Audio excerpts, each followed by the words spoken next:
In this video, I'm going to share with you my top 10 favorite Chrome extensions that will help you save time and money. What's up, friends? Paul here, and today I'll be sharing with you my top 10 favorite Chrome extensions. If you've always wondered if there's something more to help you browse the web or make your experience better, these are some awesome plugins I would highly recommend checking out. And as you can see, I've tested many different Chrome extensions. Some of these I've, disabled or no longer use, but I'll share with you some of my absolute favorite ones that I've grown to love and continue to use. These Chrome extensions will literally save you time and money. Not only that, but it should improve your browsing experience and should keep you safer. If at any point you want to check out any of the extensions mentioned in the video, I'll have links in the description, so feel free to check that out at any time. We're going to start off by exploring some of the ones that I use every day. Have you ever had it where you can't remember the password, or if you even have an account for a website, or maybe you've used the same password for everything and then eventually gotten hacked? It's no fun, and that's why I recommend using a password manager. It's a great way to manage your passwords so you don't forget things. And my personal favorite password manager right now is called Bitwarden. In the past, I've used LastPass, but after they changed their free plan, that's when I decided to switch to Bitwarden. And there are some great things about Bitwarden. One being that it is open source. And their free plan, like that I can show you right here, is just fantastic. You get unlimited devices, passkey management, all the core functions, always free. And then the other great thing is that their premium option is not that expensive. So it's like about $10 billed annually if you want to go that route, or you can do a family plan and get up to 6 premium counts. But again, if you're just getting started, I highly recommend the free plan. That's currently what I'm using, so highly recommend checking it out. Again, it should work with any and all of your devices. And I just want to say real quick, most of the extensions that I'll mention today are actually free. So don't worry about having to pay a hefty price for these extensions. Some of them do offer a premium feature, but to be honest, currently, I don't believe I use any of those premium features. Maybe in the future I will, but at this point, the free versions of these do great. But you can always upgrade if you feel the need. But what that looks like for the Chrome extension is it's a little thing over here. You'll see it. All of the Chrome extensions I'll talk about today are up here. But this one is Bitwarden. So you just click on it, and you can see whatever passwords are relevant for that website. You can search the vault. You can generate passwords, which is phenomenal. You can do passphrases, and then you can toggle between them and, choose how many characters. My personal recommendation is having something that's long, because the longer your password, the more secure it will be. You could do something like they do with a passphrase where you have 3 different words separated by special characters. And have a number.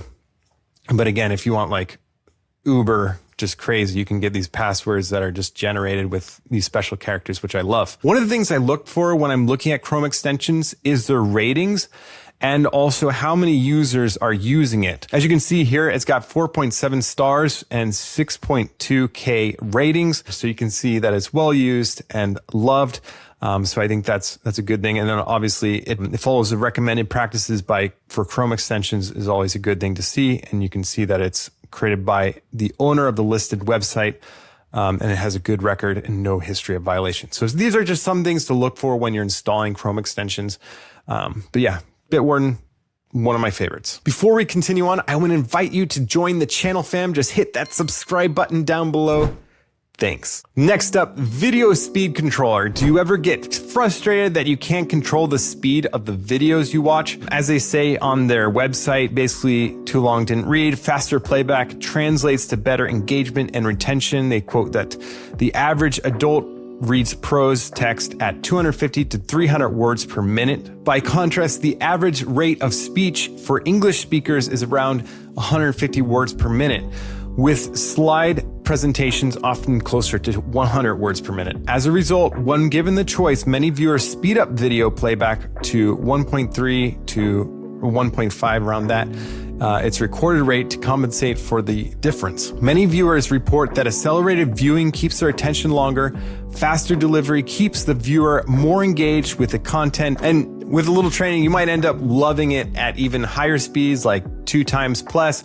I know that for me, I like listening to things around the 1.5 to 2 and sometimes even further up, but you kind of become accustomed to it. So if it's not something you're used to, play with it, see what you like, and it might grow on you. So I'm going to share with you some of the things that I love about this app. This extension allows you to watch videos at the speed that you want. You know, there's some landing pages that don't give you control of how fast or slow something goes. And so this enables you to do that. For example, I found a landing page that has one of those videos that you can't necessarily control the speed. And so what I'm going to do here is show you what that looks like. And so basically what I can do is they have these shortcuts. So as you can see here, there's a little controller over here. You can see the 1.0, and they've got these plus and minus icons and these rewind and forward. And I typically recommend using the shortcuts. So you can actually hide the controller by pressing V on your keyboard, but I'm going to turn that back on so you can see me increasing the speed. So currently it's at 1.0.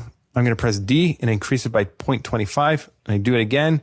And you can see it just speeds up this video so that all of a sudden you don't have to sit through a long video. You can get straight to the point. You can also slow it down below that point to make it like super slow like that. But again, 1.52 is great. They also have the ability to rewind pressing Z.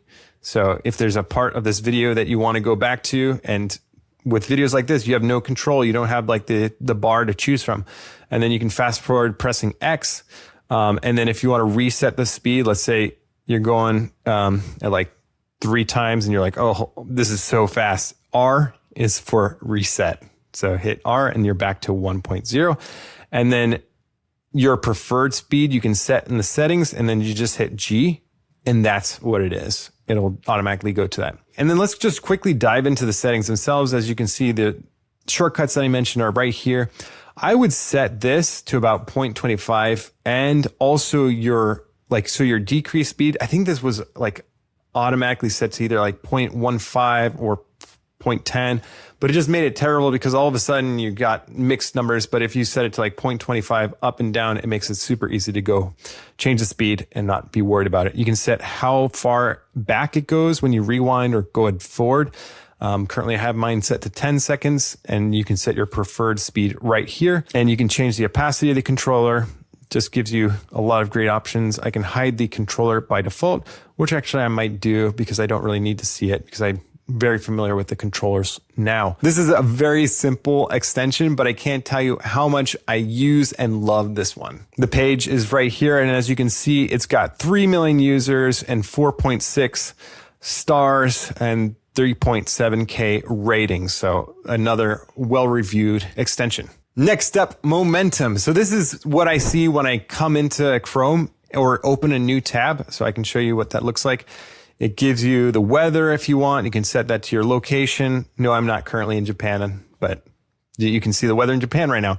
And then it gives you like just like a saying for the day, like it's never too late. You know, it changes every day. So it's kind of fun. And the image behind it changes. There is a paid version that allows you to do a little bit more and gives you more customization. But honestly, I've been loving this free version, but they do have like this focus thing that I believe works a little bit better if you pay for it, if that's something that you're interested in. But they do allow you to add like links on the side. You can add your bookmarks bar. I currently don't have that. Your top sites. You can have a search right there, or, you know, the weather, greeting, and things like that.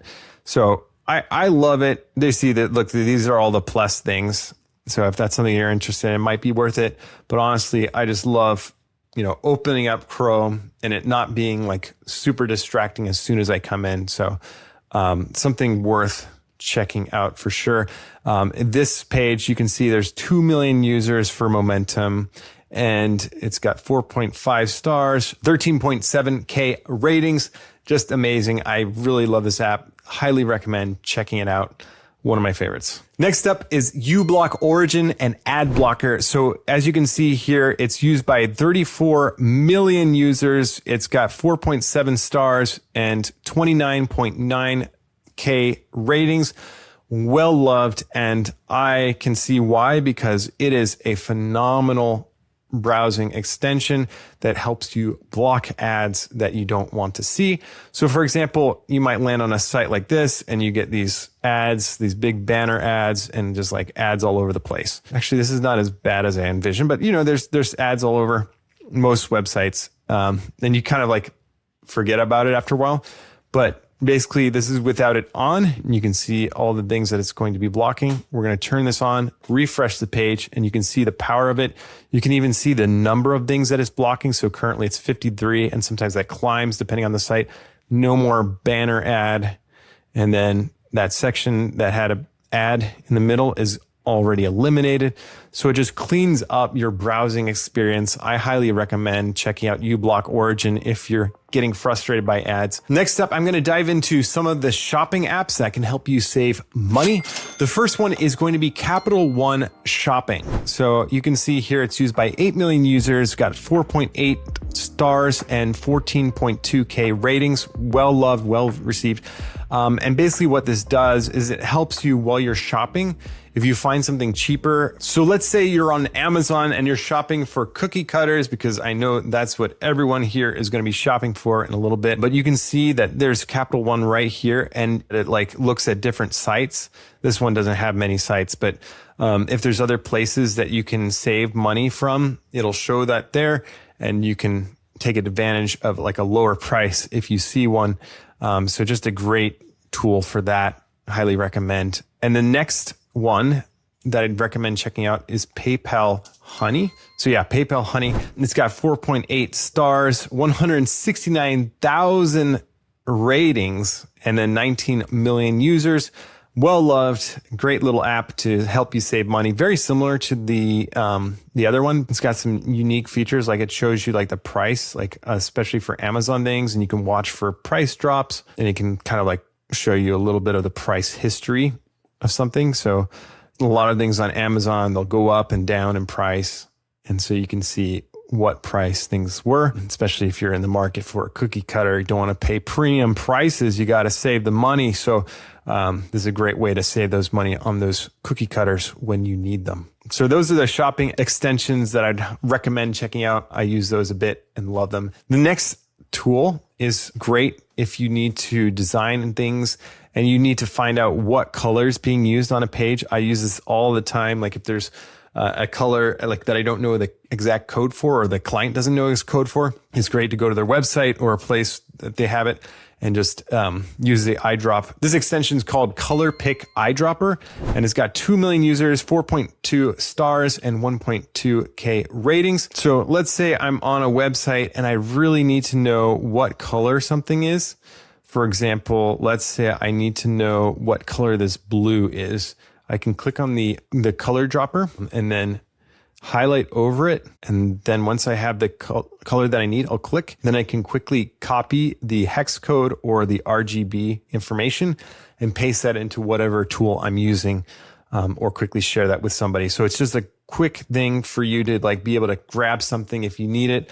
Highly recommend checking that one out because it's just one of those tools that you need from time to time that is good. So next up, we're going to talk about some YouTube plugins. The first one that we're going to talk about is TubeBuddy, which you can see right over here. What I love about it is it shows you some milestones, like when you achieve like a certain number of views or subscribers or uploads. It's just nice to see that and how far away you are to hitting the next one. It's just fun to see those milestones. They do have like a keyword explorer and some other fun things that you can check out.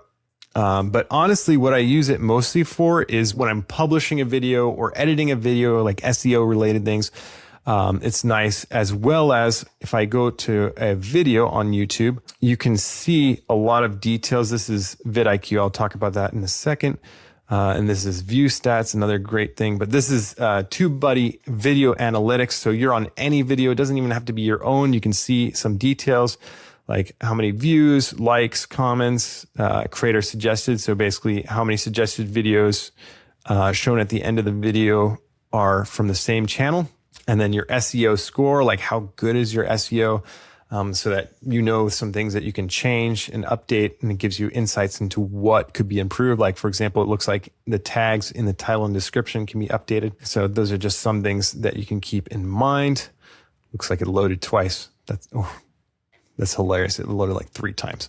They got a title generator, so you can generate ideas for it. And that way you might find a better one that would suit your video, or just get ideas to make an even better one. And it also has a side thing where you can quickly toggle between different videos, which is convenient. But you can see that it also shows you how your videos rank in search. I don't know how accurate this is, or whether it's like logged into a certain account or whatnot. Because obviously, depending on your use case, or whether it's your account that's searching, your ranking will vary. As you can see, I think one of them is vidIQ and one of them is from TubeBuddy. And you can see that they're drastically different results. But it's kind of fun to see both, because then you get a little bit of insights. Maybe it's more or less where it is. The next one is vidIQ, which gives you a ton of great things. What I love is, like, if I'm typing in a keyword, they give you suggestions. And obviously you can see here that they're not going to give you all the suggestions, because they do have a paid tier. And so there are limitations. TubeBuddy also has it. They don't quite give you as much, but you can see the suggestions and you can add some, which is great. And then on the video itself, like if you're scrolling around, it also gives you some interesting data. You can see thumbnail changes, which I think is phenomenal. If you're like looking up a creator and seeing like, what did they change? Why did they change it? What thumbnails are performing well for them? And you can even see the date that it was changed. So maybe you can see like, oh, all of a sudden the videos changed, because like, look here, it's like thumbnail. That looks like the thumbnail changed. And so maybe that's what triggered a big increase. So it'd be interesting to see that. They do have an overview of the channel, the SEO score as well. And they also break it down so you can see what's actionable, and then your performance, how many rank tags you have, how many high volume rank tags you have. And again, the creator suggested. You can see video tags. They have an AI coach. I haven't really used that, but maybe I should look into that. But yeah, just a super great little tool to get insights onto videos. So the last Chrome extension is actually one owned by the YouTuber Mr. Beast, or at least his team seems to have a part in it, but it's ViewStats. And you can see that right down here. It's actually pretty similar to vidIQ's. I mean, you can see the two and they look pretty similar. Again, you can set different parameters to see how the video did within a certain time period, which is kind of nice. And then you can compare it to like another video. So you can even select, let's say this one, and you can see like, oh, this video did really well. And there was like an uptick here. So it just gives you interesting information. You can see ranking. I don't know why that's not showing anything, but maybe it depends on the YouTube channel. And then the overview, you can see like how this YouTube channel is doing and how it compares and how many videos someone's uploading per month, views per bit video, and you can click to get more details. So yeah, I think these are some great Chrome extensions for you to check out. I think they'll definitely help you have a better browsing experience. What about you? What Chrome extensions do you love to use? Drop a comment below. I'd love to hear, like, maybe there's one that I missed or one that I should check out. Let me know. And again, if you want to check out any of the Chrome extensions mentioned, please feel free to check the links in the description to check them out. And before you go, smash that like, subscribe, and until next time, my friends, stay techie.